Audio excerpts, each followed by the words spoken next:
ago. But I'm so privileged that I was able to grow up in that society instead of growing up in London. Today, I'm extremely happy about that, even though it was quite challenging at the time. But that's another story.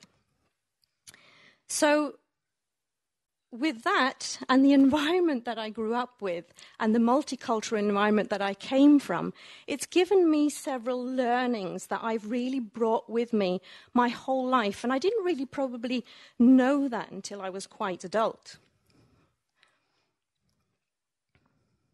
One thing it's brought me, first of all, or it's given me, is the ability to navigate amongst people of different kinds, different sects, different religion, different backgrounds, different nationalities, from the city or from the,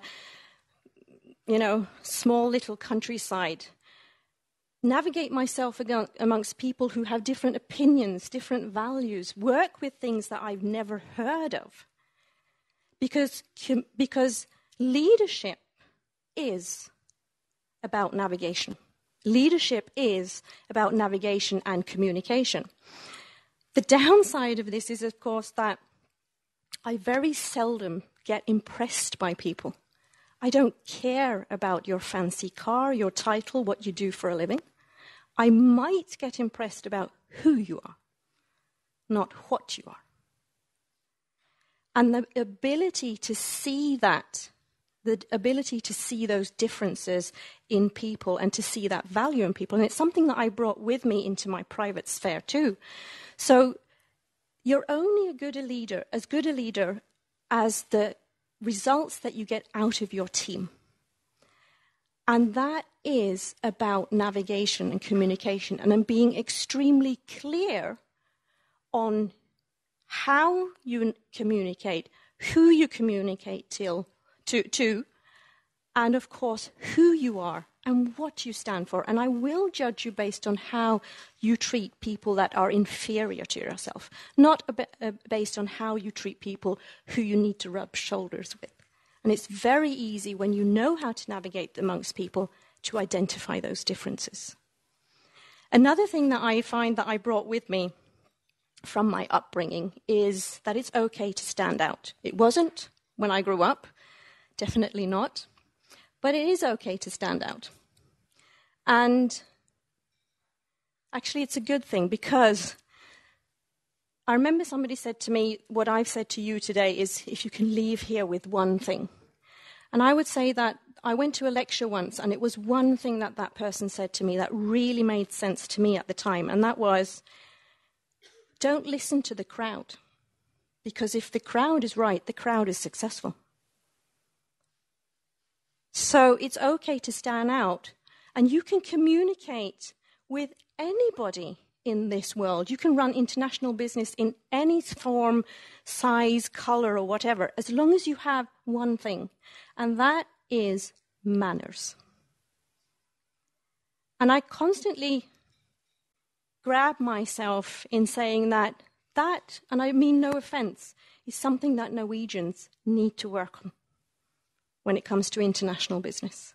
I see it time and again. I consider myself Norwegian. I've lived here since I was 7, so I'm entitled to say it. But I think what my upbringing has given me most of all, which is really what I'm here to talk about, and as I said, the way of thinking, is that when you've grown up with a father that has walked half the world to better his life, then it's not that easy to come home from school and say, oh, I don't like my homework. I don't like my teacher. I'm fed up of this. Oh, I can't do this. You know? I want the jacket everybody else wants. It's very difficult. So what I was taught, if you want anything, if you're sitting here and you're dissatisfied with anything, you want something different than you have today, or you want to reach something, you want to do something, do you know what? Nobody is going to come to your rescue. Nobody. You just have to fix it yourself. Fix it. And the whole point is that whenever I wanted something in life, my father would say, fix it. I'm not going to come to your rescue. Go do it yourself. And that's what I hopefully am teaching my kids. Nobody's going to come to your rescue. And if it's not within your control, I say something that a lot of leaders disagree in. But I say change the rules. If it's not within your control, then change the rules. I did. Because I can give you an example. I was number 18 or something to be employed in what was then Telia Norway. And it was a fabulous ride to take part in. But at the time, I was having my half-year conversation with my boss. And him and I weren't...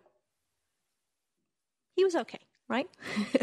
But we didn't have the fabulous energy and chemistry that you want to have. And I was extremely ambitious, and my whole goal was that I wanted to be transferred to a very historical project, which was the mobile project for Telia. And I was highly qualified for that project. But during that meeting with my boss, I understood that we had very, very different views of how my future career path should be. And I also understood that he wasn't likely that he would allow me to be transferred to that project. So when I left there, I said to myself, well, I just got to fix it. So I have to change the rules. So what I did, and it might be considered crafty, was that I made sure that I got hold of all the information I could about this project.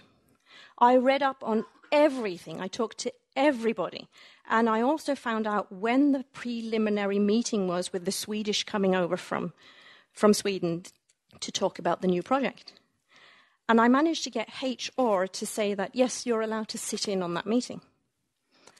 And during that meeting, I just participated. And I must have said something smart along the way, just because nobody knew why I was there. Nobody knew why I was there, but they didn't know why I wasn't supposed to be there either. So I just pretended I was supposed to be there, and I just talked to everybody and infiltrated the meeting. And funny enough, when they started up the project and they had project assignments and project roles, my name was on one of them.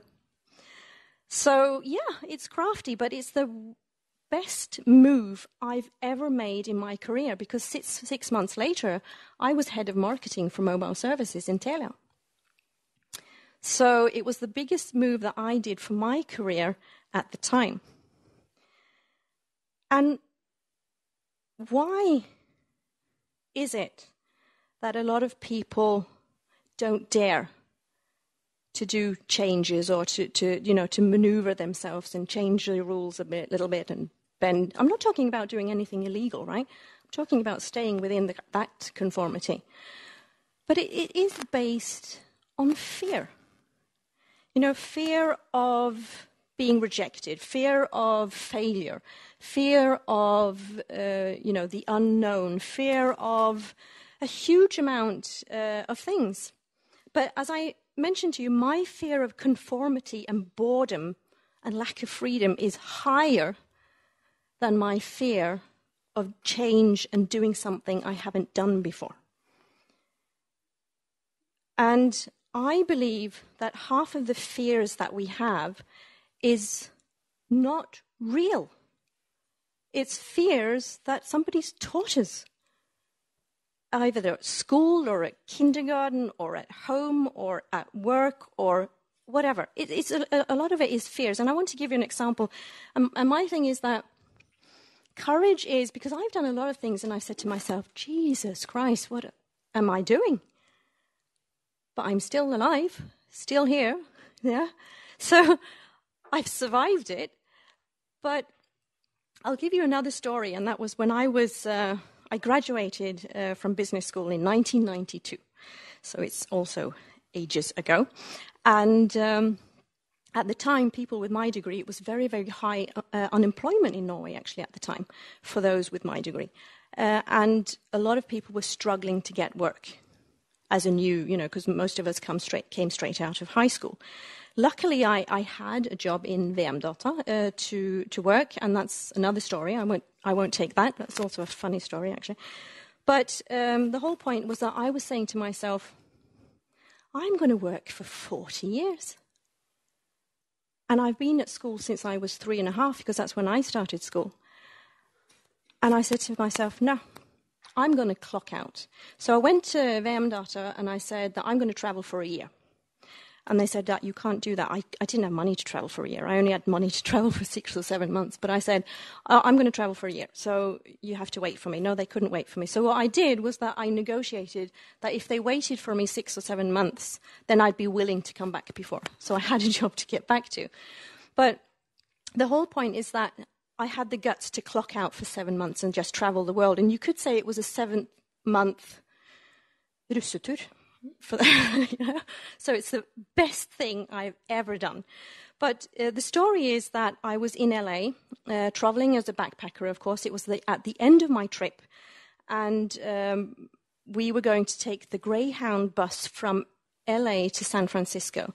And we were low budget. That's why we were on the bus. And my backpack was so heavy. It practically weighed just as much as I did. And in addition, we'd been out the night before, so my energy levels were not way up there. And we discovered that we were at the wrong end of the LA bus station. And the LA bus station is not like Oslo Rutebilstasjon. It's about 200 times bigger. And it's not a safe place to be late in the evening. And I just said to myself, I cannot physically get myself from one end to the other. And I've never been afraid to ask for help. Never, ever been afraid to ask for help. So I scanned the area, and I just saw this huge back. It was the size of a barn door. And it was the biggest, blackest, tallest man you've ever seen, right? And my friend, Katrina, who I was traveling with, she understood what I was about. So she was trying to hold me back. And I just, on the shoulder, and he went like this and like this. And I asked him, excuse me, sir, would you be so kind to help me? And he just stared at me, like glazed. And I asked him 3 or 4 times, and he still didn't answer. And Katrina was getting afraid, so she, her lip was shivering. And I was like, okay, forget. And as I was walking, I just felt this, a big hand on my shoulder saying, no, do not walk away. And I said, did you not hear what I said? He said, yes, I did. Well, did you understand it? Yes, I did. Well, can you help me? And I said, why didn't you answer? And he said, well, nobody's ever asked me for help before. I said, for whatever reason. I said, you look fairly capable. And he said, well, because people are afraid of me. And I went, should I be? And he said, no. And he took my backpack, he took Katrina's backpack, and I swear to God, he would have taken both of us too if we were allowed him to. And he walked us all the way to the other end. He lost his bus, and he gave me a hug and said, I will never forget this day. And the thing is, the reason I say this story is that my father is Indian, but he is as black as blackest. I was never brought up to fear a black man. So for me, I just said, big man, fairly capable, please can you help?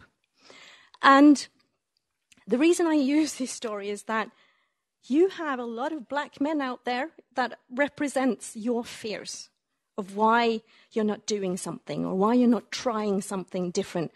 So what if you're crap at it? What if you're really crap? Well, do something else. Or what if you make a bad decision? Well, make a new one. But what if you're really, really good? What if you like it? What if you love it? And the fact that you challenge yourself, challenge yourself to try something new, talk to somebody new, do something different, has formed everything that I do in life. I can give you examples, is that if you're willing to ask the right questions, I took my diving license in Fiji and swam with the sharks and barracudas, and you know what I found out? It's not for me. I did skydiving, and I definitely found out it's not for me. Right? And recently, my 16-year-old son challenged me to go to a boxing lesson with him with one of the Norwegian pros. I've never felt as stupid my whole life, and I tell you, it's not for me. But I tried it. But it's also given me a lot of other things, and that is that I've had the balls to build business in Russia, in Lithuania, in Ireland, in Norway, been on projects that I didn't really know what it was about until I was kind of in the project, because I had a higher fear of missing out on something than my fear of being boring, right? So I think it's sometimes about to challenge yourself to see things differently, to just twist that little bit and say, well, what if she's right, this girl that has a different opinion than me? And ask her, why do you think it's like this? Because I think it's like this. So, and sometimes that's extremely rewarding, because you learn things about yourself. And you learn things about, sometimes I'm not right. I mean, what I'm thinking is completely wrong. So I've also been able to have that willingness to go back into yourself and say, I have to take back what I said, because that was completely idiotic. So now that I have that other information, I need to review this again. It can be very frustrating for your discussion partner, but still. So what I thought I'd do is that